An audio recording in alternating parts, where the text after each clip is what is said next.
জিনেরা আগে আকাশের উপরে ওঠে, ফেরেশতারা কি বলে চুরি করে শুনে আসতো।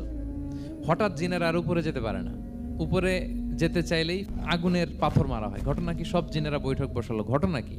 আগে কত তথ্য আগেই জেনে যেতাম, জেনে গণকদেরকে বলতাম, গণকরা আমাদেরকে ধন্যবাদ জানাইতো। তো এখন তো আসমানের সিকিউরিটি এত বেড়ে গেল কেন? কারণ কি? ওই যে শেষ নবী আসার কথা যে মনে হয় চলে আসছে, দেখো তো কোথায় আসছে উনি।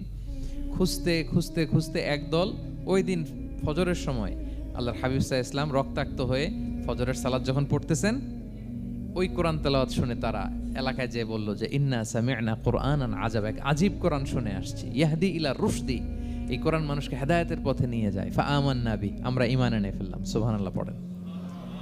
তো রাসূল সাল্লাল্লাহু আলাইহি ওয়াসাল্লাম তো এটা জানেন না। আল্লাহ তাআলা জিবরাইল মারফত জানালেন যে হে নবী, আপনি এসেছিলেন তায়েফের, তারা দাওয়াত গ্রহণ করে নাই, ম্যানকাইন্ড রিজেক্ট করেছে। কিন্তু আরেকটা জাতি আছে যাদেরকে আপনি দেখেন না, তাদেরকে বলে জিন কাইন্ড, মানে জিন জাতি। পুরো জিন জাতি কালিমা পড়ে মুসলমান হয়ে গিয়েছে নবী।